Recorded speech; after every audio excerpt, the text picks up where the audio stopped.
Welcome to the Nonprofits Lead at Marietta College virtual conference for 2021.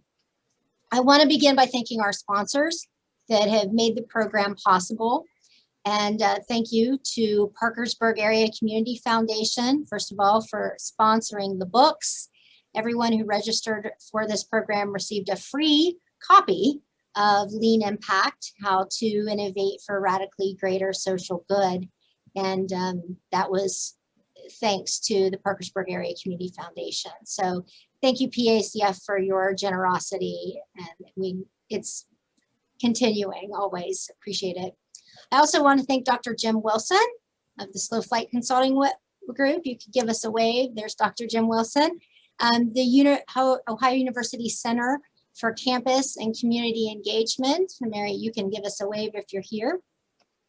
The Athens County Foundation and Huntington Bank for their sponsorships. Really appreciate it. This program would not be possible without you and without your engagement in it. Thank you to Faith Knudsen and your team at the Social Enterprise Ecosystem and Voinovich School at Ohio University. That team, which you will meet in a little more detail later, has volunteered to lead our breakout sessions today after the keynote. And so we're going to have inspiring conversations. So hopefully you've had a chance to read the book and you've been inspired and kind of invigorated in your thinking, gotten ready to think in new ways. And then we're going to have some discussion groups to help us get started in our specifics for our own organization. Thank you, Marietta College Center for Entrepreneurship, for sharing this opportunity with your social enterprise entrepreneurs. You can give us a wave there as well. I can't tell you, you heard that list. I can't tell you how pleased I am with the partnerships that came together to make this program possible. And that's what's going to make it great. We're going to have a fabulous time and all learn a lot and be really inspired.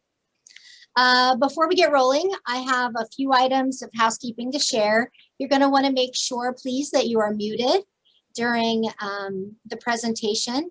Ann May will speak to us as a keynote address, and then we will have plenty of time for your questions. I'll ask you to put those questions in the chat when she finishes speaking, and I'll moderate those questions and make sure that your question gets asked. Once we have completed the question and answer session with Ann May, we are going to take a short break, and then we will return for the facilitated breakout room discussions, as I mentioned earlier with the SEE team. So we'll come back from break, we'll introduce that team, and then you will be off to the breakout room that you chose for the discussion topic that you chose. And we've got some really great moderators to lead those discussions. I'm going to remain back in the breakout room. So if you have any, or the main room, I'm sorry. So if you have any questions, any issues, anything that you need from me, you can find me there. And then at the end of our time together this morning, we're going to have a drawing. Ann May was generous enough to offer us 2 1.5-hour coaching sessions that we're going to give as a door prize to 2 organizations that are present here today. So we really appreciate her being willing to do that. And I have seen videos of her answering questions, and so I know the amount of coaching that can happen in half an hour. It'll be fantastic. I can't wait to see who gets to take advantage of that opportunity.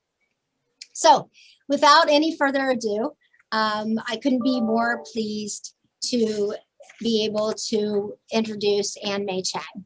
She is the author of Lean Impact, How to Innovate for Radically Greater Social Good. The nonprofit sector has been told for years that we should be more like businesses, and that simply isn't helpful. That assertion ignores some key differences in the way 2 sectors operate to accomplish their mission, and it doesn't give specific guidance to the tools or methods that are helpful for social impact work. Ann May changed all that. She was a Silicon Valley executive for over 20 years at companies such as Google, Apple, Intuit, and a number of startups. She has since pivoted to the social sector, and as she has served as Chief Innovation Officer at USAID. Today, here, she's going to share with us real advice and case studies of the tools that have been used to innovate in the for-profit sector and how those can be used in the social profit sector to meet the needs of our clients and to meet the needs of our communities in better ways. This information is timeless, but it's also so timely. And we're faced with the challenge of lifting the cloud that COVID put in our thinking and our ability to plan ahead and our creativeness. And it's time to look at the future. It's time to assess that what we've learned, and it's time to plan to be better, to do better, and to serve better. And so those lessons that we've learned under our belts, we take this new information and we move forward. And so I'm going to turn the virtual stage over to our keynote speaker, Ann-May Chang. Good morning, everyone, and thank you so much for the kind introduction, Amy. I'm going to share some slides here. Hopefully people can see those. It's really a pleasure to be with you all today, and thank all of you on this call for the amazing work that you're doing every day. One of the things that I found is that in this time of upheaval and disruption, many nonprofits are more and more turning to the best practices of innovation because they were designed for just this, working under conditions of extreme uncertainty. But of course, you all know that tackling long-standing and entrenched social challenges has always entailed huge uncertainty because we're working at the intersection of public and private sector failure, where existing solutions are simply insufficient. And now, COVID, of course, has introduced even greater uncertainty. Interventions that have maybe been honed for years were completely disrupted. On top of that, this reckoning with racism in the US has energized a movement for racial justice that's upended our preconceptions for what change might look like. All this has forced organizations to rapidly adapt and innovate. Now, given the ongoing uncertainty about what will happen over the next months and years, I believe that having a nimble organization is going to be more important than having the perfect solution. And that bears repeating. Having a nimble organization is going to be more important than having the perfect solution. Because when we're working in such a dynamic environment, the perfect solution from the beginning of last year is unlikely to still be the perfect solution today. And I'd argue that the perfect solution today is unlikely to still be the perfect solution a year from now. But amid all this clamor for innovation, we often misconstrue it as coming up with bright, shiny new ideas. I think this quote from Edison puts it in perspective that the inspiration, which I think of as the idea or invention, is important, but it only gets us 1% of the way there. What I think of as innovation is that other 99%, or the blood, sweat, and tears involved in taking risks, testing, failing, getting up, and trying over and over again in order to achieve substantial impact at scale. So in writing my book, I was lucky to get to interview over 200 of the most successful mission-driven organizations from around the world, nonprofits and for-profits across different sectors. And from listening to their stories, 3 key principles stood out to me. Think big, start small, and relentlessly seek impact. And we'll talk about all 3 today. Now, too often I see the opposite, that we set our ambitions too low, but then we start too big by investing too much in an unproven solution. And then finally, we let our attention wander and lose focus on impact and start getting more focused on things like organizational survival. So I want to talk through each of these, starting with thinking big. And here we want to ask ourselves the question, are we being ambitious enough to truly move the needle on the problem that we aim to tackle? Now, when we focus on short-term delivery rather than long-term scale, we can experience an initial spurt of interest because funders are drawn to this new, exciting new idea. But then over time, more often than not, I find that our trajectory flattens out because we start reaching the limits of traditional funding. I've seen this happen all too often with nonprofit programs, like a lot of excitement, a lot of growth, but then a tapering off before we get anywhere close to the size of the need. On the other hand, if we hope to scale to the size of the need, what we want to be pursuing is often looks more like this, an exponential growth path. And the difference here is that you may notice that progress initially might seem slow because we're testing and iterating and searching for a scalable, sustainable, renewable source of funding, looking beyond simple grants. And what matters here to sort of measure our own progress is not the number of people we've reached to date, but rather the slope of the curve. In other words, is growth accelerating? Because once we can get this, increase that slope of the curve, then we're on a trajectory that will keep growing over time. And of course, scale looks very different in the social sector than it might in the private sector. So let me give you an example of what that might look like. Vision Spring is a nonprofit that decided to focus on a 700-year-old invention that can improve productivity and learning potential. And that's simply eyeglasses. And yet an estimated 2.5 billion, billion with a B, people need but don't have corrective eyeglasses. This is exactly my point, that innovation doesn't always have to involve something new or sexy. Vision Spring started by distributing low-cost glasses through a network of vision entrepreneurs. They achieved inspiring results of helping children of poor families, helping adults be able to extend their working years, but they quickly realized that it was too expensive and they were losing money with every pair of glasses. They were doing good deeds, but they weren't moving the needle. So in their first pivot, they switched to a hub and spoke model where they sold glasses in more urban areas with higher end sales to be able to cross-subsidize and reach poorer, more rural areas. This enabled them to become sustainable financially. But still, they realized it would take decades to build the infrastructure to provide these kinds of services around the world. So in their second pivot, they sought to leverage existing networks, such as a large nonprofit called BRAC in Bangladesh.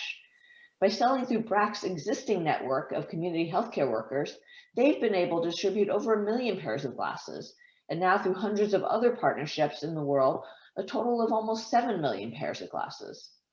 Now, many would consider this a huge success. 7 million pairs of glasses, that's a lot of people's lives changed. But yet 7 million still only represents a tiny fraction of that 2.5 billion need. So in their third pivot, they helped establish something called the iAlliance, a public-private partnership that brings together companies, nonprofits, and governments to address those market and policy failures. So, for example, one of their early successes has been working with the government of Liberia to sign a MOU to integrate vision screening into their public school and public health systems. And you can believe that, like, with this kind of systems approach, that over time they can really start steepening their curve and getting to reaching that full need that's out there. So now I want to turn to starting small. Once you've laid out your big ambition and have that potential solution in mind, it's tempting to start delivering as fast as you can. And there's a real tension here. On one hand, I'm suggesting that we think bigger, and on the other hand is to start smaller. And that's kind of a hard concept to get your heads around, but it's key, I think, to making a big change. It may seem counterintuitive, but the reality is we're going to make a bigger difference if we can start small. Because by starting small, we can speed up our pace of learning and thereby maximize our impact. One of the things I found and shocked me most when I moved from Silicon Valley into the world of social change is how much people like to plan. We hold a lot of design meetings, we do research, we write proposals, we refine those proposals, we create work plans. Does that sound at all familiar to anyone? By the time an idea meets the real world, that means a lot of risk has built up. People don't always behave as we expect, and conditions in the world change, as we've seen this last year. And when we place a big bet like this and we fail big. So instead, If we recognize that we don't have all the answers, then we can shift to a more iterative process for design. That is, get a solution out more quickly, see what works, and then improve. This way, if we fail small, and we're essentially learning by doing. And that's essentially the essence of the build, measure, learn feedback loop. This isn't some new fad, but rather it's based on the scientific method. That is, when we have a potential solution, we start by forming a hypothesis of what we think our solution will do. Then we build an experiment to test that hypothesis. Then we gather data to measure the result. And based on that, we learn and refine our solution. Now, the most critical determinant of success I've found is not the brilliance of your idea, but rather how quickly you can iterate, learn, and improve. That is, how quickly you can get through the build, measure, learn feedback loop. If you can do it in days or weeks rather than months or years, you're far more likely to get to a solution that has a big impact. Now, think of these experiments as a lightweight experiment, these experiments that we're doing the build, measure, learn feedback loop. You can also think of it as a validation sprint. Think of these as the earliest step towards working out a full solution, even before you run what might be called a pilot. Now, each step of the way, our goal should be to spend the least amount of time and energy necessary to learn more, to reduce our risk, and if necessary, recognize when we're heading down the wrong path. Now, as we eliminate the most basic risks, then we can stair-step our way up to delivering something more comprehensive to more people. The goal here is that if we're going to fail, we want to fail as small as possible. Therefore, we want to start with targeted experiments that are as cheap and quick as possible, intentionally and precisely directed at learning about the things we're most worried might go wrong. Now, for successful social innovation, I believe there's three critical dimensions we need to test, validate, and optimize for: value, impact, and growth. Many organizations and tools tend to focus on just one or two of these, but if we miss even one, we could have a great solution that reaches very few people, or one that reaches a lot of people but doesn't have that much impact. Now, I'm going to give examples of some of the most common risks in each of these categories and ways that we might go about running experiments to validate them. So let's start with value, because if nobody wants what we're offering, we're unlikely to get very far. It's not enough to tell people that you hope to serve, that you have something that's good for them and you're here to help, and have them just be willing to go along with you. Well, what we want is for people to really feel like we're solving a deeply felt need for them. Are they demanding your solution? Are they telling their friends and family? Are they coming back for more? Because if you have enthusiastic support from your customers, your beneficiaries, you're far more likely to make a difference. I'm going to turn to an example from the private sector just to give an illustration of what a classic experiment or minimum viable product might look like. Tesla did this with the launch of their Model 3 car. If you recall, several years back when they launched this new, more affordable electric car, they started with just a website and a description of this car, some photos, and an option to make a reservation by putting down a $100 deposit. The cars weren't going to even exist for a few years. And this was a perfect minimum viable product for a few reasons. First, it was incredibly cheap and fast to put up this website and take reservations compared to manufacturing cars, which took years and hundreds of millions of dollars. Second, they were measuring behavior, not just opinion. They were seeing if people would go to the website and actually put down a reservation, not just asking people in a survey to say, hey, are you interested in this car? Do you like this car? That gives them a much better idea of what people will do. And finally, they added friction. It wasn't just come to the website, put down your name, which is an easy thing to do, but you had to put down a $1,000 deposit. So even though you could get that deposit back, the people who put down that deposit were pretty serious. And that friction gives you a much better read on the degree of interest people have.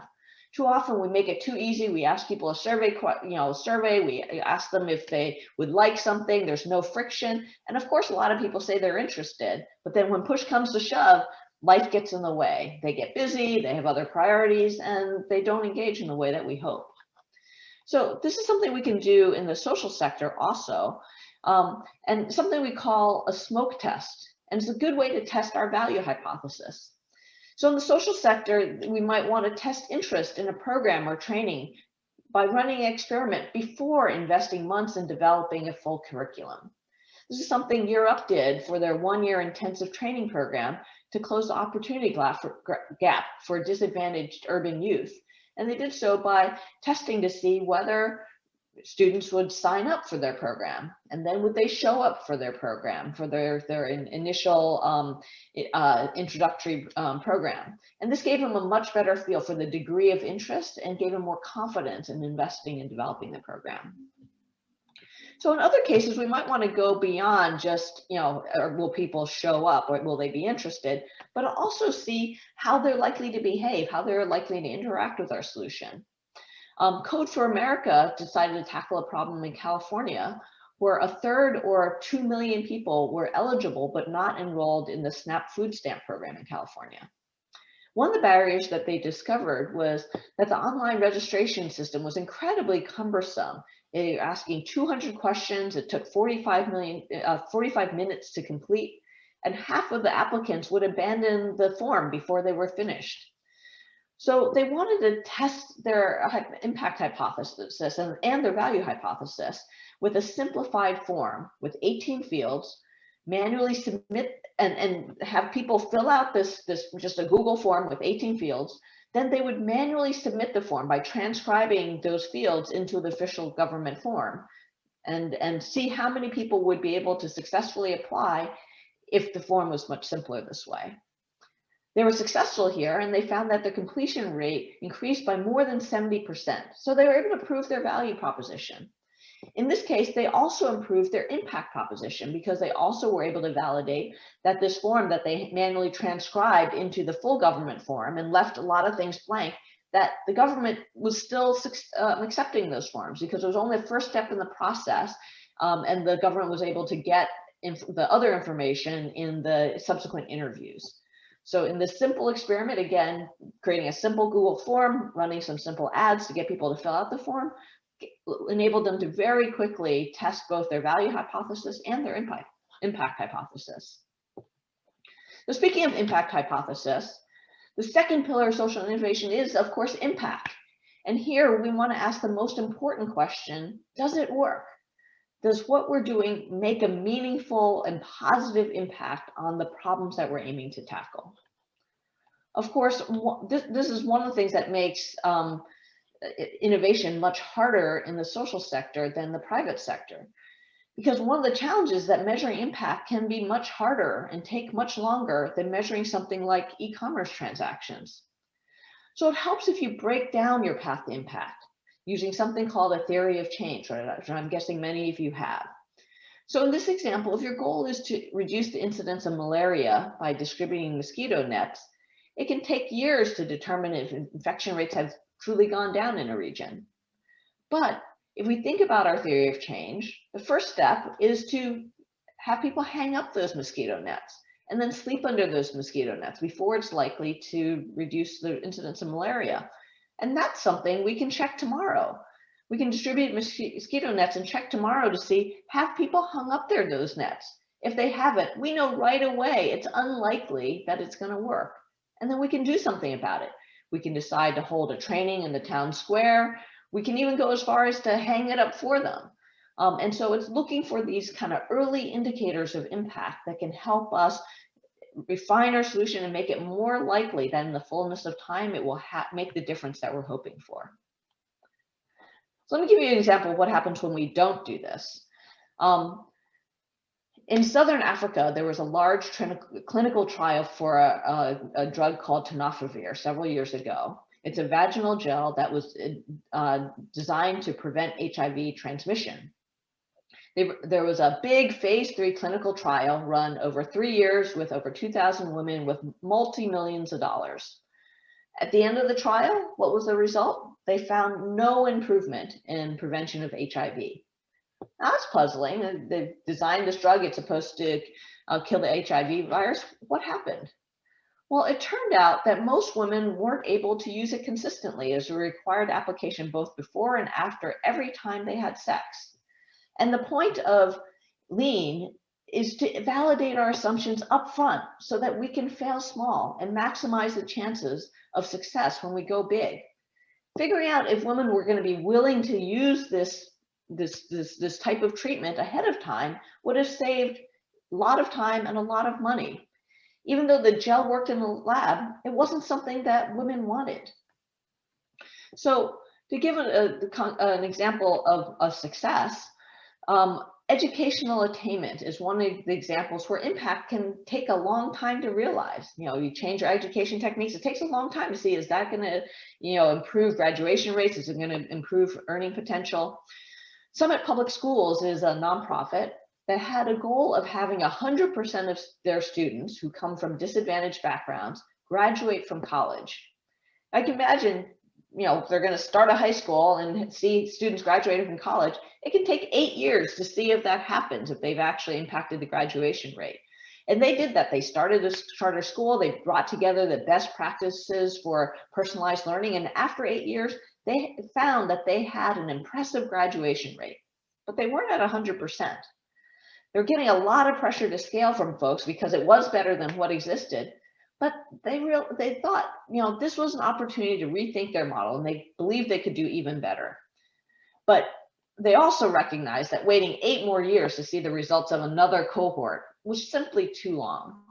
So rather than deciding on one new path, they focused instead on embedding a culture and process for constant feedback and improvement into their organization. And over 57 week-long iterations with 400 students, they varied the duration, the frequency, and the structure of their class experiences, balancing between a mix of lectures, personalized online content, tutoring, and group projects. Each week, they'd gather learning assessments, satisfaction surveys, focus groups, and teacher feedback. And these rapid cycle learning prototypes enabled them to create a transformative approach to personalized learning that's been adopted by hundreds of public schools across the country now. So a great example. So finally, let's turn to growth, because it's fantastic if people want your intervention and it has real impact. But then the remaining question is, how can you get this fantastic solution to as many people as possible who can stand to benefit?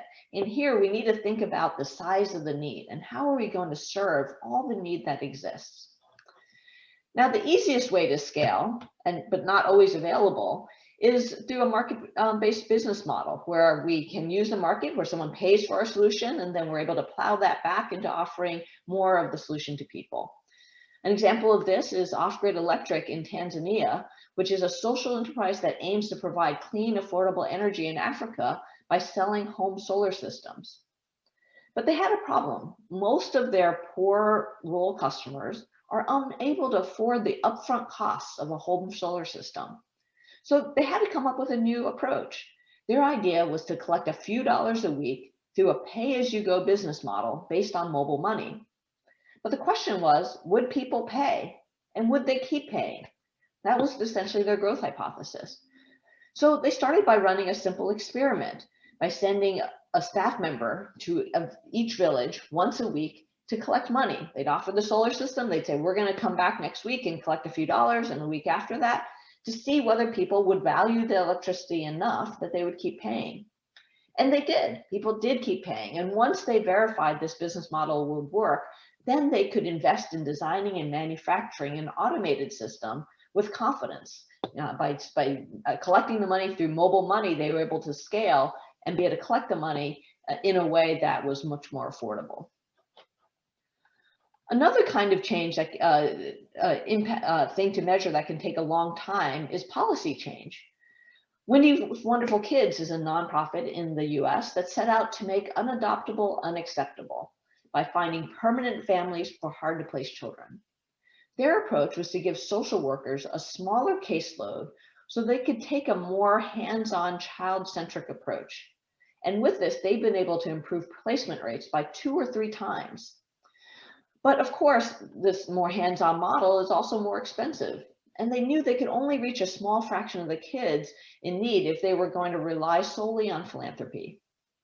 So to test whether there was sufficient appetite by state governments to adopt this model, which required higher upfront costs, they showed how their model would ultimately save governments money by reducing the need for foster care.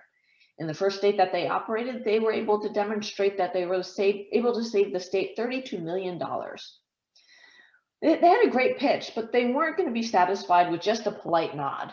They added friction by asking, they went to 5 different state governments and they asked those governments to share their data and their financials around foster care and adoption so they could build a customized model and show them what their results could look like.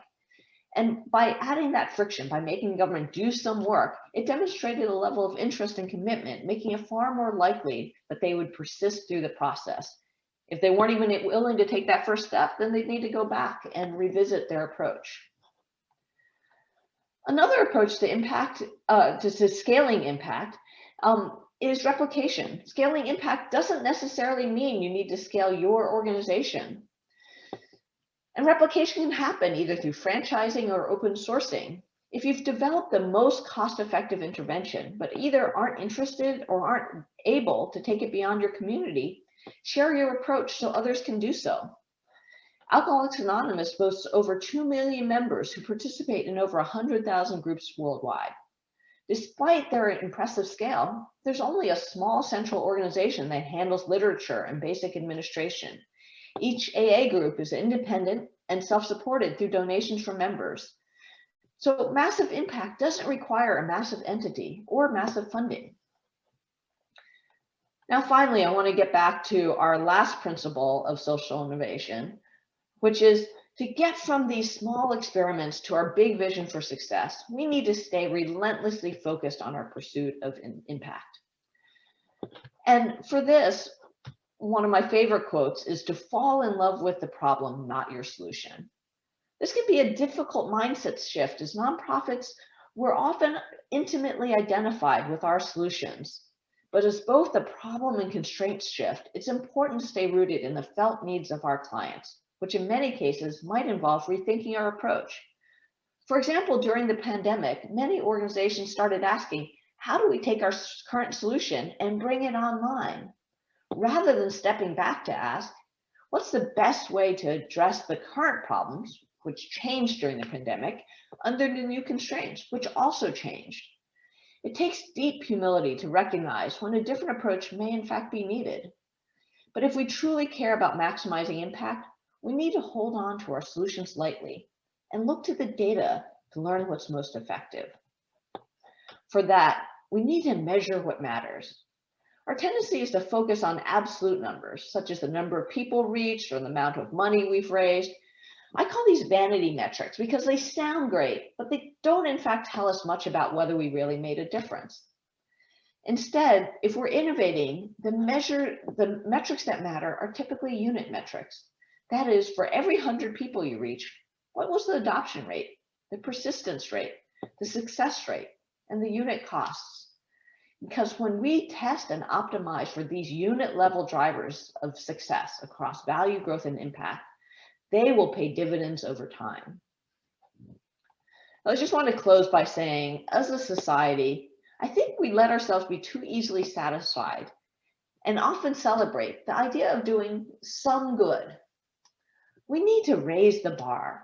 Just as we have the structures, incentives, and culture that drive companies to maximize profits and maximize shareholder value, mission-driven organizations shouldn't be content with having some impact. And we should hold ourselves and each other accountable for maximizing both the depth and breadth of our impact. To do so, we need to set our sights higher, start with those small experiments, and relentlessly seek to optimize the value, growth, and impact of our solutions. So thank you so much. I hope you'll enjoy the book. This is a little bit of a preview of what you might find in the book. And I'm going to turn it back over to Amy so we can hear your questions. There we go. Thank you so much. Thank you, Ann May. That was wonderful. Yeah. How do we give a Zoom round of applause? Right? Oh, just like that. Thank you so much. Okay.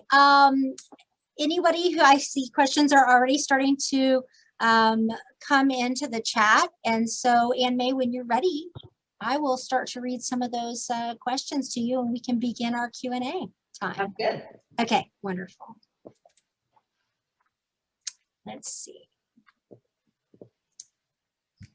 In tough economic times, how can organizations avoid self-preservation over impact pressure?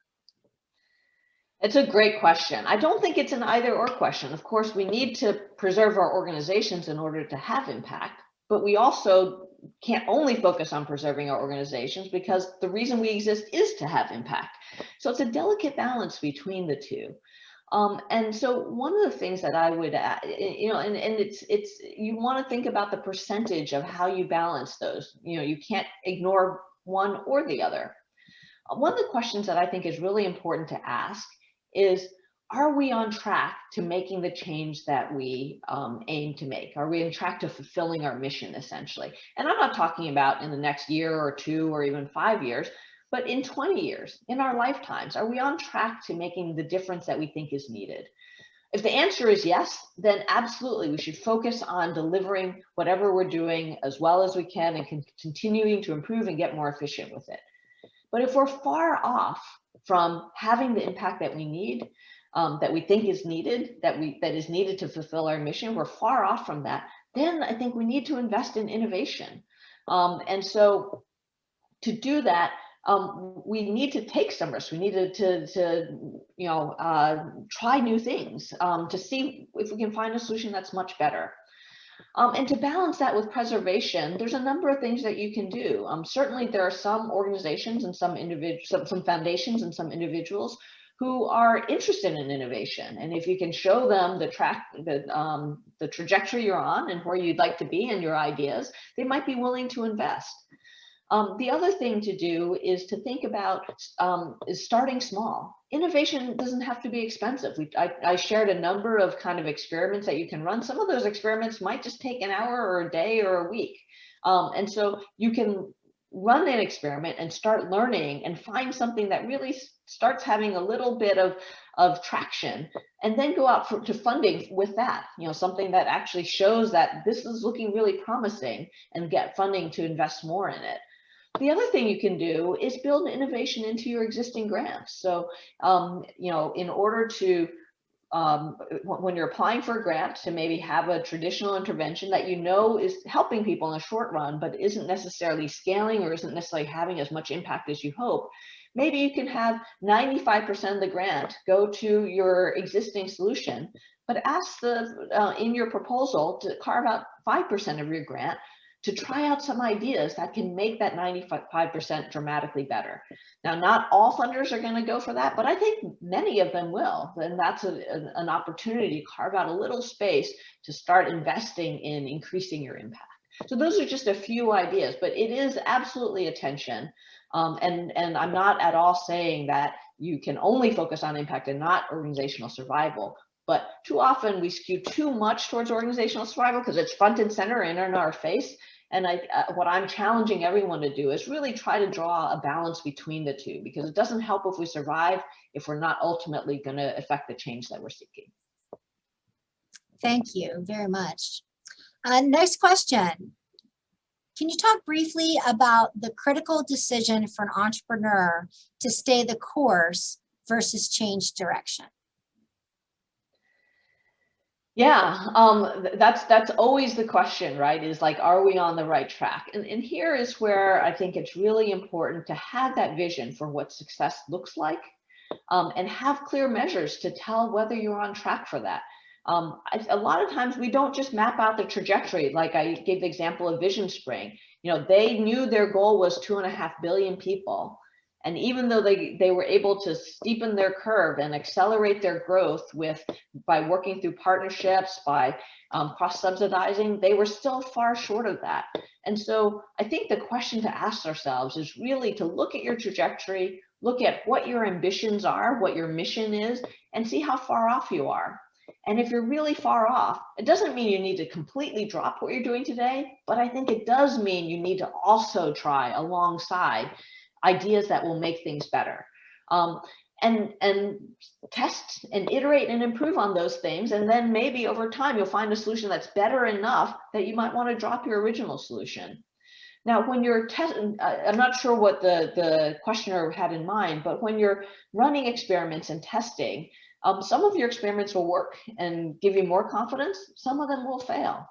And I think there's a question I often hear, which is, how do we know when to give up on something? And what I would say there is, I use the analogy of microwave popcorn. It's like when you first stick the popcorn in the microwave, you got lots and lots of pops, and over time it kind of slows down. And the instructions say that, once there's, a certain amount of time between pops, then you stop. And it's sort of like that with innovation too. You have a new idea, you try a bunch of experiments. The experiments, some work, some don't. And if you start getting a bunch of experiments that don't work, you're losing steam, you're running out of ideas for how to adapt, how to improve your solution. You're just finding that you're not getting traction. That's the time to stop. You're running out of ideas that really seem promising. You're seeing more failures than successes.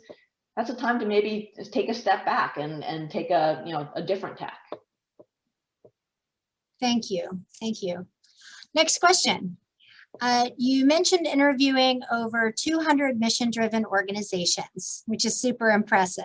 Do you have a sample of any that began in rural areas like our own, as opposed to focusing on beneficiaries in rural areas? And second part of that question is, are there different ways to begin for those beginning in a strapped rural area, lessons learned that you can point to from your pool of comparables? Yeah, absolutely. And I have to say that my experience has historically been more in global development. So when I hear rural areas, the organizations I interviewed who were more in rural areas, a lot of times were in rural areas, but in other countries. And what I found is that some of the most powerful solutions came out of rural areas, local entrepreneurs who really understood the problems, not people parachuting in either from urban areas or from the United States telling people what to do, but people in the areas themselves serving their own communities because they understood the challenges.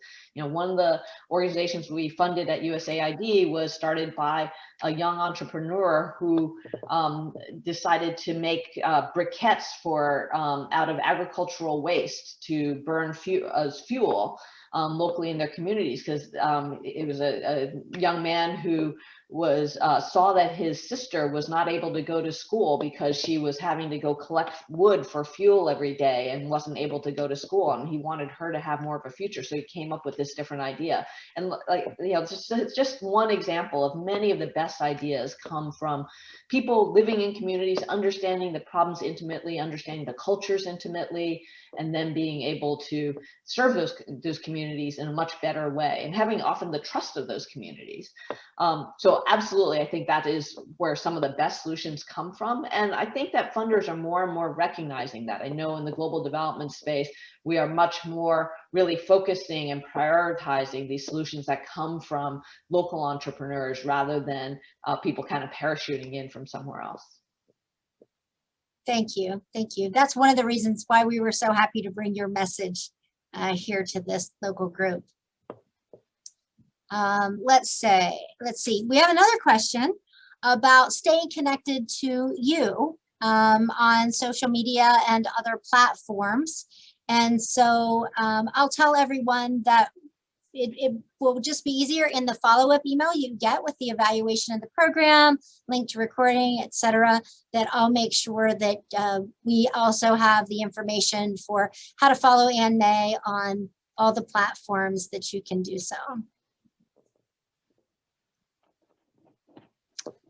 Ready for the next question, Ann May? Yeah, and I just put my Twitter handle and website in the chat for folks. There's a form on my website where you can reach out to me directly if you'd like. Perfect. That may have been where we started.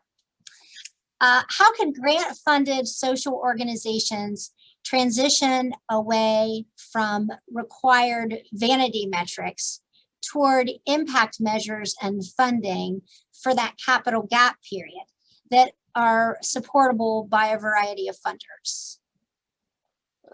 What, you want me to read that again? Capital gap period? I'm not sure about that terminology. I would invite Nathaniel to unmute yourself and ask your question.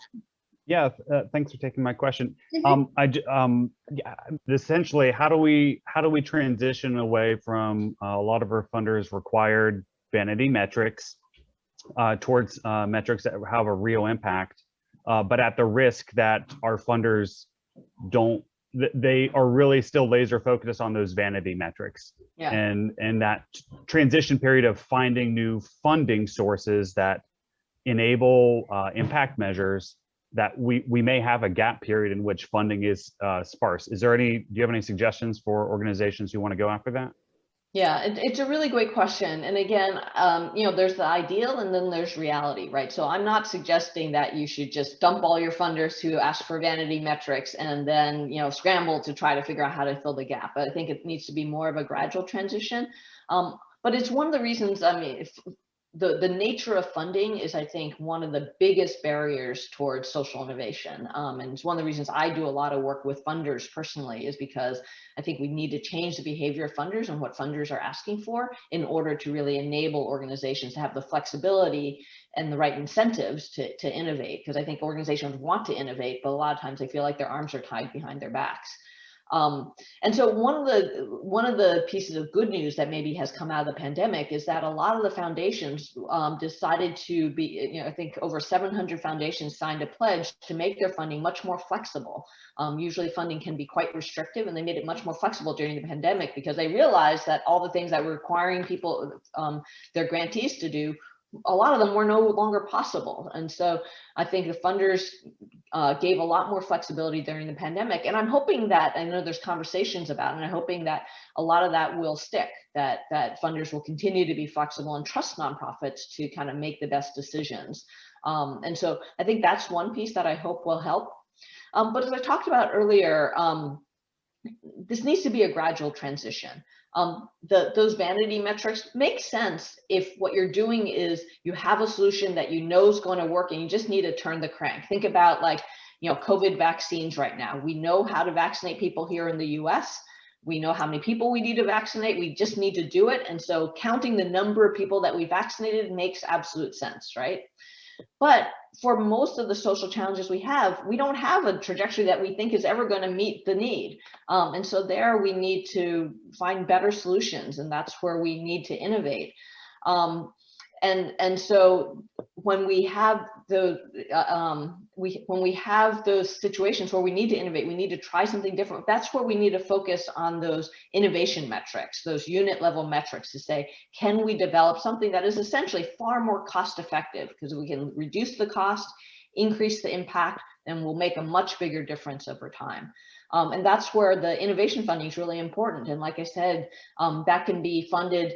First of all, it's not very expensive to get started. One of the big mistakes is we try to get started with too big a bite, and so it's harder to get that kind of funding.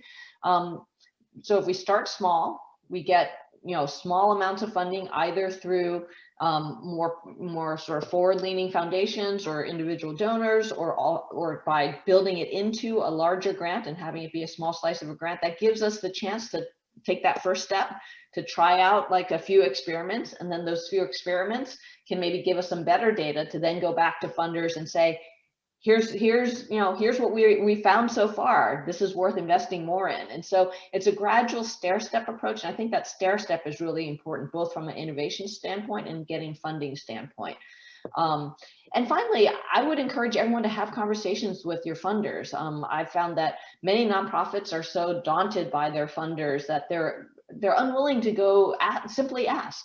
The worst thing they can do is say no, but have that conversation. Say, we think these metrics are going to be more meaningful, and see if you can convince them. Not all will be convinced, but I think some will be.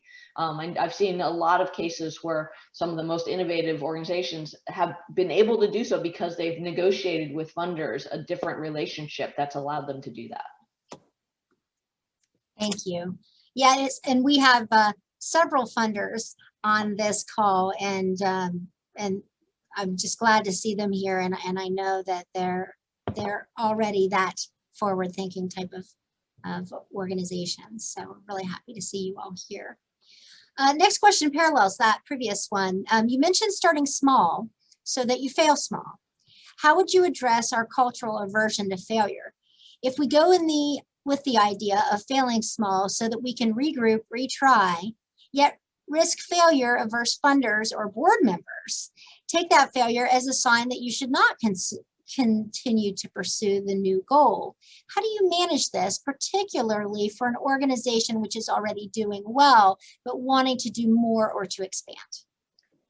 Yeah, it's a great question. And this again is why starting small is so important, right? So when we think of failure in the social sector, we think of, we run a big program for a year, we spend a lot of money, and it didn't make the difference that we hoped. The kind of failure I'm talking about is that we stair-step our way up to that, right? That the failure I'm talking about, like in the example of Year Up, that failure may not even look like a failure, because maybe you're offering something to 20 people, you give out flyers and see how many of them sign up for your program, to see if, reframing your program in some way is or offering a new type of program is something that will be compelling. I worked with an organization during the pandemic who was thinking that during the pandemic, something that they, while they used, let me rewind a little bit. I worked with an organization which was a workforce development organization that to help people who, develop the skills to find the jobs that were available in the market. And they used to do this as an in-person cohort of like 10 to 20 people with a number of sessions over time. Because of COVID, they had to go virtual, and they started offering these same kinds of sessions over Zoom. And one of their ideas was to think, hey, what if we actually, because we're on Zoom anyway, what if we try to reach a lot more people? This might be a possibility for how we could scale. What if we have 1,000 people watching a Zoom webinar and then break out into smaller breakout groups and have the more in-person or more intimate conversations that way? Well, they ran an experiment. They put out to a number of people who had expressed interest in their program to say, hey, we're going to run this program. Here's where you can sign up. They had some friction. You had to fill out an application. It took a little bit of time to see if people were really interested. And it turned out very few people, I think only one person signed up for the program. Now, that was a failure, right? Because only one person signed up for their program. But I would say it's a success, because they didn't spend months figuring out, hiring people for this program, designing the program, figuring out the whole curriculum, recruiting people for the program. They discovered early that this wasn't appealing to people. So then they could go back to the drawing board and look at a different way maybe to design a program. Are there different things that would be more compelling to people? So I think the key is not to, when we say failure, if you're failing small, it's not going to look like a failure so much. I saw a subsequent question about, trust in the communities. If you are sort of upfront about what you're trying, and your quote unquote failures are very small, very quick things that you're just trying with the community and getting essentially seeing what their engagement is, seeing whether a particular technique, like with some public schools, whether a particular lecture helps people actually learn better. I think that that's not something that will be perceived as failure so much as really learning together. That's great. Thank you. And yes, you did see the next question, which again, a parallel, and this time the concern about the failure is the relationship with the community. Like you said, when there is community connectivity and relationships are tight and intimate, sometimes it seems like there's increased pressure not to take risks or fail when delivering the product or service. Can you encourage our local rural enterprises to feel supported in taking risks and participating in more the iterative cycle of the learning by doing? Yeah, absolutely. And I think this is a lot of what we've been talking about. I really want to encourage funders to more encourage that risk taking, to incentivize big leaps forward and not just delivery of things that we already know. And I encourage nonprofits to take those risks. Again, it can be 5% of your overall work. It can be a small amount of investment in the early stages to try out different things. But trying those things is what can help us take those big steps forward to allow us to make a much bigger impact over time. And as I was just saying, I think that we can do that in a responsible way with communities. In fact, it's much more responsible, I would argue, to run an experiment with 5 people, be upfront that it's an experiment, see if it works, and learn together, rather than rolling out a pilot program that may be designed in detail, may be approved by a funder, but that you don't know if it's going to work. So I would argue it's much more responsible to take those small steps so that we're learning together and building confidence before we make a bigger investment and involve more people. Thank you. Thank you. What are your thoughts around nonprofits and entrepreneurs creating business plans? I'm not sure exactly what this question is about, but if the question is about business models, I really think that there's 3 real pathways to scale. Like if we want to scale to the size of the need, it's almost impossible in most cases to do that through grant funding alone. Because there's just not enough grant dollars to serve all the needs out there. If you look at the proportion of grant dollars relative to the size of the market in businesses and relative to the size of the government, grant money is very, very small. But what grant money can do is be very helpful in helping us find those great ideas. But then we need to do one of 3 things. We need to develop a business model, we need to work with governments, or we need to replicate, or some combination of those. So business plans is, I think, one thing that can be very powerful, finding a way, like Off-Grid Electric did, to be able to have a renewable stream of funding so that can be plowed back into serving more and more people. And that's not always possible for basic social services like education and healthcare. A lot of times that is something that governments need to provide, and we can find better solutions that help governments do that more efficiently and effectively. But for other places, business models can very much allow us to accelerate our ability to reach more people. Great, thank you. If you experiment to see if people will register, in this case, back to the Tesla example, but this case is for a program, right, in the social sector, but you don't have that program fully developed yet. How do you deal with the time gap before you're ready to deliver the program? So it depends on the circumstances of what you're thinking about here. So the first thing is, I'd also argue that we should deliver the program in a lean way, right? Again, your first test might be, are people even interested, so that you can start developing the program. But the second is, don't spend a year developing the program and then whole hog sort of put it forward, because it may or may not actually meet people's needs. And there are a lot of other assumptions and risks in that. So by starting small, I would say, ask people to sign up for a program. Be upfront that it's a beta program, that you're, and maybe, it's at a reduced cost, or there's some additional benefit that makes it worthwhile for people to be the first, have them be special because they're signing up for them. But be upfront that you're going to be experimenting with them. I mean, this is not supposed to be hidden behind a wall. You can be very open about this. And if you're testing a new program, you may also want to start with a smaller cohort than you might normally do. So you have a smaller set of people, you set their expectations up front, and then again, rather than spending a year designing the program, design it with them. Like you might be just in time, where you're designing the first session, and then running the first session, learning from that, and then designing the second session based on that, right? So you're designing as you go along the way and continuing to improve the techniques that you're using, the approach that you're using, and so forth. And being clear with the folks who are participating that that's what you're doing, and so that they can opt in to be part of that experience. Thank you. Thank you. And Anne May, that was an hour. We have, can you believe it? That time went so quickly.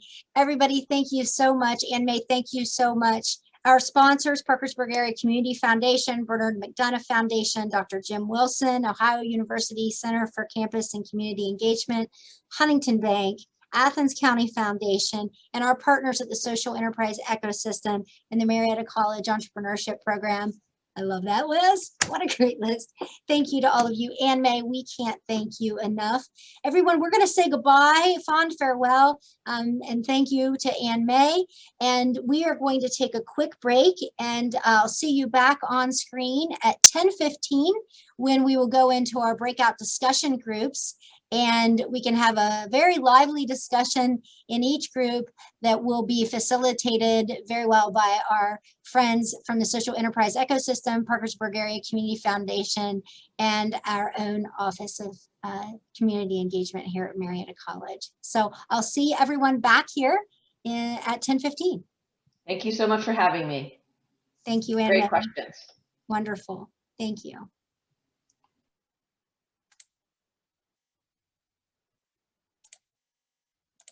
Entrepreneurs. Just told that I'm being recorded. That's in 15 counties of Ohio and Western West Virginia.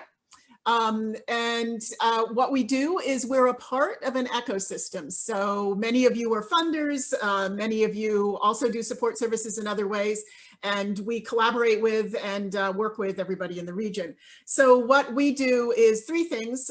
We coach and provide research for entrepreneurs. So my colleagues, Erin, Eli, Ariana, Kale, and Emily are part of that team. We also provide funding access in various ways.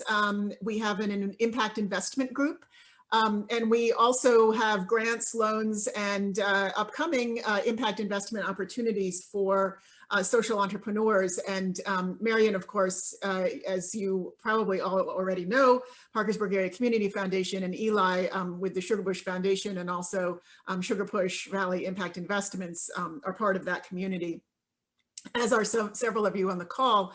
And we also measure social impact. And that was something that Ann May was talking about, and that actually most of you, or many of you, said that you wanted to talk about that. So Eli and Emily will be leading those groups. So I'd just like to let my colleagues give a brief introduction of themselves before we go into groups. So Marion? Good morning, everybody. I'm Marion Klaus. I'm the Associate Director for Community Leadership with the Parkersburg Area Community Foundation. And I see many familiar faces and names on this program this morning. Delighted to be here. Our foundation is a regional community foundation serving 10 counties in West Virginia and 1 county in southeastern Ohio. We're a long-term partner with Nonprofits Lead, and also with the social, with the C program, the social Social Enterprise Ecosystem Grant. I was listening to Ann May got my brain really thinking about several things in relation to our work and some of the things that we do as a funder. And so I'm anxious to facilitate a breakout session and hear what you all were thinking after that, that dialogue as well. Should I pass it on, Faith, or are you going to do that? Yeah, let me ask Eli to represent both what he does for me and also his own funding organizations. Great, I'm delighted to be here. I'm Eli Flournoy. As Faith said, I wear a number of different hats in the region. I am a director on the Sugarbush Foundation, which is a supporting organization to the Ohio University Foundation. So Sugarbush Foundation supports projects, university and community collaborations in Appalachian, Ohio. I also represent a family office called Sugarbush Valley Impact Investments. We place investments in environmental related startups and growth companies in the areas of renewable energy, zero waste industries, local foods, and rural broadband. I also am working together with Faith and the team at the Social Enterprise Ecosystem as an executive in residence, and super excited to be here leading a breakout session about social return on investment and impact measurement, which I think is a fascinating and rapidly growing field. So I'm really looking forward to that conversation. And I would ask, as we before we go into the breakout session, or as we go into the breakout sessions, when we come back out, we're going to ask just for a few examples and speak for each group to speak for a few minutes. So either the moderators or identify somebody within your group to say a few words, take some notes about what was discussed in your group, and then we'll come back out for a discussion afterwards. Eli is an expert moderator and has moderated over these 15 months, I don't know, tens of Zoom conferences. So we'll be looking to his expertise to help us out when we get out of breakout sessions. Nathaniel. Sure, Nathaniel Berger, primarily representing C, or the social enterprise ecosystem today, but also directing a sister organization, Lights Regional Innovation Network, in which we focus heavily on entrepreneurship and making through makerspaces and how those things transition into small business and general economic development. I'm excited today to be leading the breakout session around the early stage conceptual work, as much of our efforts focus around those early stage entrepreneurs. So looking forward to this. And my colleague, Erin. Had to unmute myself there. So my name is Erin Rennick, and I'm an executive coach with the Social Enterprise Ecosystem Program. So in my role, I work closely with our entrepreneurs and our enterprises and helping them determine their needs, find resources to fill those needs, and ultimately work towards sustainability. So I will be facilitating the breakout session on innovating to scale today. Great. And our final moderator, Emily. Hi, I'm Emily. So within the social enterprise ecosystem, or C, I'm specifically on the social return on investment, or SROI team, because we all love a good acronym. So for those unfamiliar, social return on investment, or SROI, uses rigorous research to assign a fiscal proxy value that then can represent social or environmental or economic outcomes for a social enterprise. So as a team with SROI, we create evaluations that produce a ratio that then expresses the benefits to investments. So for example, a ratio of 5:1 indicates that for every $1 of investment, it would yield a $5 social impact value. So our hope is that through these SROI evaluations, we can help organizations better express their impact, increase their funding, but we're also hoping to help philanthropic funders get more involved in impact investing. So looking forward to breakout sessions specifically on social impact measurement with SROI, but also other tools as well. Great. So those are the team members that you're going to be seeing in your breakout rooms. And the last thing I wanted to say, because I neglected to say it at the beginning, is that in addition to affiliation with Ohio University, I'm also very honored to be on the advisory board of Dr. Jackie Karasani's Entrepreneurship Center, and have really enjoyed a long relationship with Marietta College. So really looking forward to this collaborative conversation now. And I think we're ready to go into breakouts. Wonderful. Okay. That time flew by, huh? Wow. So we're getting everybody back in out of the breakout rooms.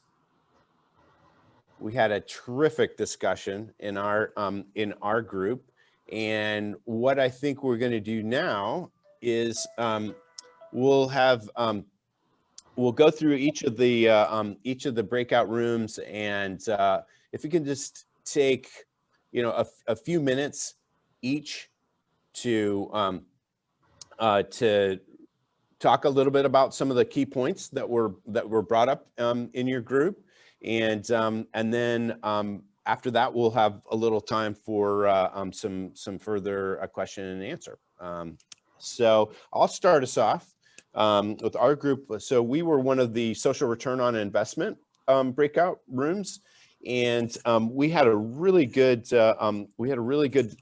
discussion. Some of the key takeaways from Ann May Chang's talk and from Lean Impact was to focus in on testing your assumptions, and the idea of figuring out how to think big but then start small by testing your assumptions over and over again, and really there was a lot of good discussion about how to get the populations that we're trying to serve with our programs and our enterprises, how to most effectively get them literally to the programs and to engage in the programs. And there was discussion about using incentives to make sure that there is participation, incentives to ensure that there's collaboration around these programs.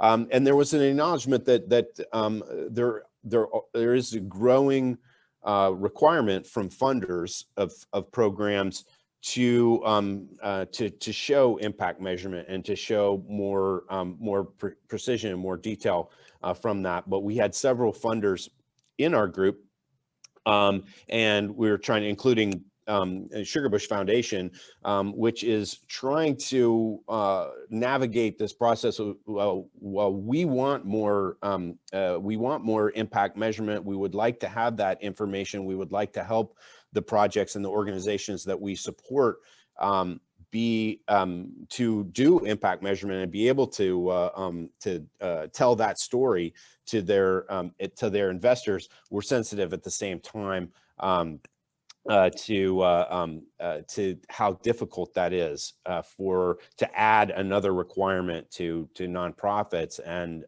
to help them kind of navigate through that process. And I can say that from the SROI team at Voinovich is very, very conscious of that process that needs to take place in terms of doing SROI measurement and making it as easy and as efficient as possible for the organizations who are doing, or the enterprises that are doing SROI measurement, to do that, because nobody has time for extra administrative work. And so Shay from Sisters Health Foundation was echoing that they want more measurement, but trying to be sensitive about how much time that's going to require and what kind of pressure that's going to put on other organizations.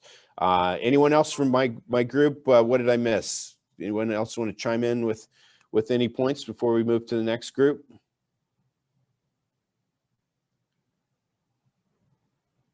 All right. Well, why don't we stay with SROI, and Emily, you or anyone from your group want to give us some highlights from your discussion? Absolutely. So I think what you spoke to in your group also came up in our small session of talking about wanting to measure impact, but not really understanding how to do that as an organization. Someone from our session shared, all right, we've got our mission statement, we've got our program theory of change, we have our objectives laid out in terms of, we know our inputs and our outputs and our outcomes, but how do you take that to the next step of actually measuring and then showing impact? So one thing that our session talked about a little bit was the SROI approach and methodology of working with an organization to minimize their workload in terms of collecting pre-existing data and taking that data and using it alongside pre-existing research to correlate some of an organization's outcomes with benefits that are already known because of research. And so presenting this document to an organization that outlines and paints a picture of exactly what impacts are in place because we know this because of research that's already been out there and validated scientifically, and how that can really help paint a picture for funders of exactly what your organization is doing in terms of impact, but also helps then just relate to the public what your impacts are too. I will say, just kind of as a plug for SROI, if anyone is interested specifically in talking more about SROI, I believe my email is still in the chat for everyone. I put it in our group session, but I'm not sure if everybody can see that or not. I don't know if someone can nod there. All right, I'll post that again. We also in our group spoke to other things that you can do as an organization in terms of trying to take qualitative data and turn it into, operationalize it and turn it into numbers that can better communicate impact. So we talked about how you can, with satisfaction surveys, take themes and think about the frequency of themes and try to communicate that in the way to funders. We also spoke to, and Anne May spoke to this too, of how can we actually have conversations with funders about wanting to kind of measure and have more impact metrics rather than just those widget metrics that a lot of nonprofits and social enterprises are so good at doing. You know, rather than just recording numbers of participants or events or experiences, like how can we get away from only doing that and move towards more of an impact measurement too. Our session wrapped up with everyone, as I'm sure, is a kind of across the board, the challenges of COVID in terms of how do we pivot in this time and now come out of this year and say, hey, this is what we are still doing, this is what we did or we didn't do in this last year, but we still want to maintain our mission or, you know, give it a reboot. So I don't know, Faith, if you want to speak to other things that we spoke to in our session, I'll put my email in the chat. I just wanted to real quick say that we had two quotes that I wrote down. One was that Keisha said, "We are COVIDed it out," which I think was, you know, the sentiment of many. And also, I didn't write down the name, but there was the comment that COVID made us go backwards, that we had to retrofit some of our work in order to, you know, say to the funders what they needed to how the original metrics were set up. And so, you know, that I think harkened back to what Ann May was saying, that funders also need to be innovative and need to pivot in unusual times such as we had. But definitely, I think, you know, all of our team just writ large would be very happy to carry on one-on-ones for those who might want to continue to talk to us, particularly about impact measurement. Fantastic. Yeah, pivot certainly was a central theme in our group's discussion as well. Marion, you want to share about the mission group? Oh, yes. Can you all hear me now? Yep. Okay, great. So we had a great group of organizations at different stages in their life cycles, including an organization just getting started, and several that have been in existence for a longer period of time, but are at a place where they're rethinking their missions because of circumstances, whether it be COVID or starting to focus on racial equity issues, or just because they're at a renewal stage because of a change in staff or change in leadership at the organization. And several things that people talked about that really spoke to them from what Ann May talked about. It was affirming for some to know that practice of experimenting and taking small risks and maybe experiencing small failures is a good approach, because we had at least one organization that has been trying that and learning from that. And I think that is an affirming thing to know that it's okay to see some failures and not to see them as failures so much but as a way to learn and to rethink and improve the work that you're doing. And towards the end of the conversation, someone mentioned that it makes it easier to take criticism in a sense if you know that you're experimenting and that maybe you haven't invested, you know, as Ann May said, a whole year in planning the program. You're more willing to hear that feedback and adapt and adjust to better, you know, provide the services that you're providing. So that whole affirming of experimentation, failing small, working more adeptly or quickly to experiment in that way and improve really spoke to everybody. The other kind of quote that was mentioned that we talked about a bit was "Love the problem, not the solution." We talked about that for a while, and I'll just mention how it spoke to me is that, you know, I do think sometimes we get invested in here are the services we offer, here are the programs that we offer, and we get really committed to that approach without looking back to see whether that really is addressing the problem that we started out trying to focus on. The other thing I think that really spoke to people was to really talk to the people that we're serving to make sure that we're meeting their needs, and then maybe pivoting or adjusting to, you know, understand, you know, what the needs truly are, and is our mission and our focus current and appropriate, and what people want in this time and place. And I think several organizations there are really thinking about that right now based on a variety of circumstances.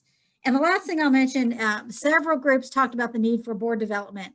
And I know that's not our particular focus today, but I wanted to mention that because I think it sounds like that's a really important issue that organizations are looking at right now, and might be something that Nonprofits Lead wants to focus on in the coming months, because I heard people speaking about that being a present need and interest for them. So great discussion. Wish we had more time.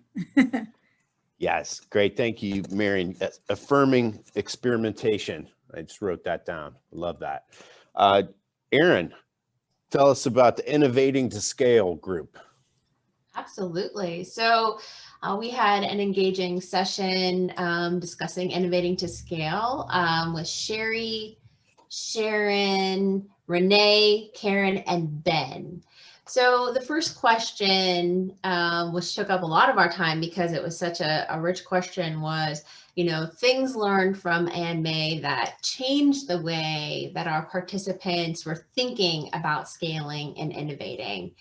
One of those was the importance of starting small and what that looks like.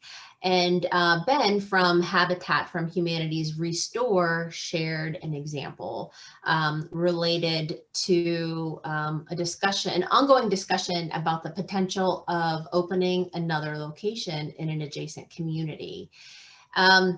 So, instead of implementing this immediately, they're talking about possibly creating a pop-up donation site and or a survey to determine the potential value and interest within the community. And while we're on the topic of Ben, who was super insightful, as everyone was, but Ben shared something quotable about future vision, and this is something that Ann May talked about. And he said, as an executive director, I'm thinking, in 10 years, what would make us say, wow?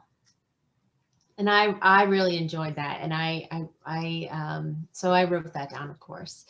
Other things learned from Ann May was, providing language on how to frame scaling to get support of national organizations. And I think that's really interesting. As as chapters of these national organizations, you need to get buy-in from the top level. Also, there was some acknowledgement within our group that they have very forward-thinking funders. We actually had a funder in our group who's very interested in supporting innovation. And as a sticking point, she mentioned we need to do better about communicating this to the orgs that we fund, that we want to invest in these innovative strategies. Something else we also touched on were obstacles in innovating within our respective organizations. And some of those things that we discussed were failure averse mentality within those in upper management, and also fiscal conservatism of boards, and discomfort with actually too much success. So I don't know if there's anyone else from my group who would like to add to this.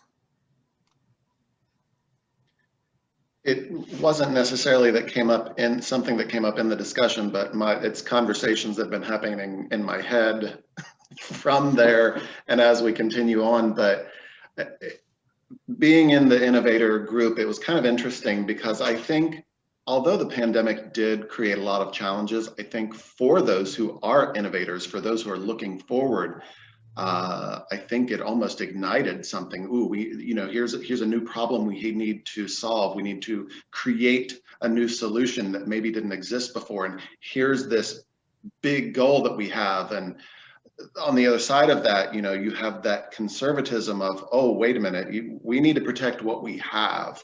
We see your big picture idea and we think it's great, but we're very comfortable where we are. And so I really love, to me, the small steps is kind of that bridge that connects those two groups. It's okay. Yes, we understand maybe we need to pull it back, the innovators who are the dreamers, the creators. And so to use those small steps as that bridge to help get from that comfort zone where we are currently into that bigger picture, into that new solution, with the predetermined understanding that there will potentially be some small failures along the way, but those are expected and not necessarily roadblocks or things we can't get by, but just opportunities for us to reevaluate and maybe adjust course as we move forward. So to me, those small steps is a great idea. I love it. And I think it's a good bridge toward getting toward that new goal. That's great. The idea of a bridge to in 10 years, what will make us say, wow. I really love that. And that's a great segue to Nathaniel with our final group in the early stage conceptual discussion. Nathaniel. I think that's a great segue there. And we had a small but mighty group here. And for me, the key takeaways are, about who we're addressing and what we're going towards. And it seemed like in our conversations, we talked about a lot of individuals who are in need in certain ways to have a transformational effect on them. Our students, the elderly, those who have a lower level of income, and also those early stage organizations there that are already in existence. And really making sure that we have a transformational vision that we can actually have that tangible impact, on a specific market, and that within that market we are identifying, what their needs are, not what we think their needs are necessarily, but what their actual needs are, through conversation, dialogue, and partnerships. And for me, and please anyone from my group jump in, but I think for me the biggest takeaway was that we have such a robust ecosystem throughout our region in this tri-state area, and that we should be definitely connecting with regional partners and leveraging the expertise and all of the progress that we've made here, there, everywhere, especially at this early stage conceptual level, as we can readily benefit from our mutual experiences in all these areas.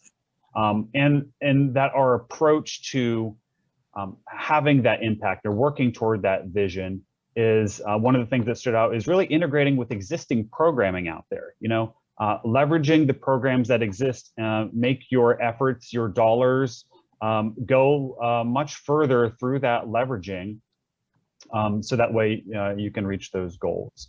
And then I suppose lastly for me, the big takeaway that we got through some of our conversation with regards to our food initiatives and student initiatives really comes down to empowerment and dignity. To make sure that we're able to empower the individuals that we're serving and supporting, and in a way that gives them the dignity that they deserve, and some amount of ownership of their choices, so that way it's not just here's the choice, take it or leave it, we know best. Ensure that they have an active role in that. And lastly, though we didn't talk about it, but as a kind of full circle here, I really do believe for all of these early stage kind of conceptual things, start to thinking about this time of how we might be able to leverage that social return on investment, SORI programs, as a solution toward provability. So that way it may not be as financially as robust as we want, but if we're having an impact and it's robust there, that's critical.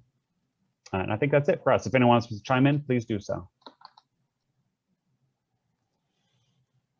That's great, Nathaniel. And I think we have time maybe for one or two questions or any further comments that anyone might have. These are great discussions. It was really terrific sessions from the breakouts. Anyone have any questions or anything to add to the discussion? I was going to add one thought from a funder's standpoint, Eli. We were talking about funders being focused on kind of the vanity metrics. I really think funders would love to see more impact metrics rather than just how many people attended the program or how many people were served. I've always, when I've done any kind of grant proposal writing training, I've always said, well, yeah, people came, but if they didn't change behavior or didn't, what does that mean? So anyway, I think funders are, at least the funders here locally are really interested in those kinds of measurements versus just simply counting the numbers of people who participate or whatever kind of counting you might do. Great. Mary, in response to that, I know Alvin will often say, Habitat's impact isn't necessarily broad, but it's very deep. And so from a funder standpoint, how does that read from the funder standpoint, say, well, this one family was helped. So yes, the impact was really deep, but the numbers don't necessarily look great. So I was wondering if you might expand on what you just said and, talk about that impact and how do you weigh impact? What was there a change? And some of those deeper impacts may take a while before you can even see them. Right. But I think if you think broadly about those impacts, they're deep, but they're probably broader than you think as well. When you're looking at one family or a certain number of families, but think about all the long-term benefits that come from the work that you've done with that smaller group of families. In terms, I think you can think more broadly, even if your service recipients is smaller. I don't know if that's making sense, but I think those impacts reverberate out much further than just that one family or that one smaller group of individuals that you're serving. And I would add to that too, that one of the things that social return on investment, specifically putting a financial proxy, a financial measurement onto impacts can do is to help to help to broaden the understanding of impact, and that and balance maybe against the need to just say, okay, this is the number of people served from this. But if you quantify the measurement of the impact, you can, I think it gives another way of demonstrating just how much impact is happening. Not just, okay, we served this many families, but the service to one particular family resulted in this amount of impact. So I think there are very interesting tools that can come out of SROI that can be beneficial in sort of balancing those two equations. And I know that's a constant struggle for organizations to think about how deep or how broad they should be focusing on. Yeah, we would just be delighted to have a conversation with you, Ben, about some of the SROIs we've already done with our habitat, and what are the immense long-range benefits of putting children in stable housing and the education and the employment. I mean, all of which of course, but those figures are really quite impressive. Yeah, and I just sent you a private message about that, Ben. So, because we have started that conversation with Alvin and Robin.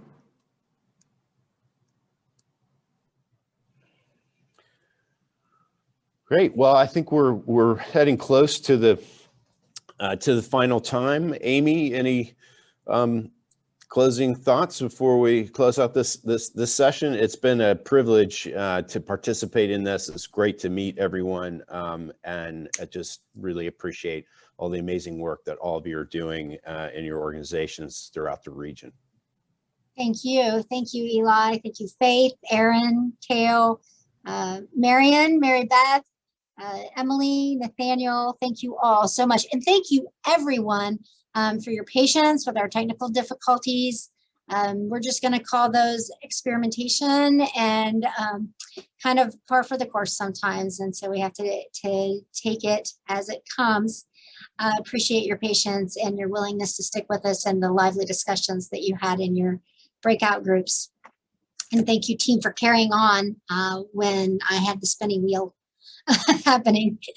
So last but certainly not least, I am going to share my screen, and we are going to have 2 drawings for the consulting time with Ann-May Chang.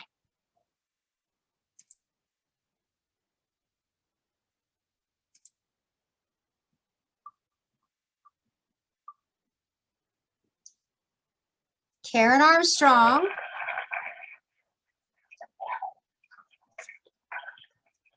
is our first winner of half an hour of coaching. And we're going to do it again because we have a second one.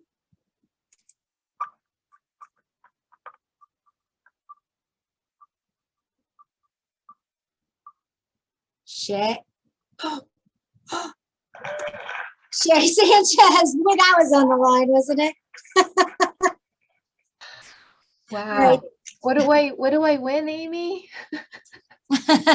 You win half an hour with Ann-May Chang to discuss the coaching for using the Lean Impact on the concepts in your own organization. Okay, cool. You're very welcome. You're very welcome. So this brings us to the end of our program. Any final thoughts before we sign off?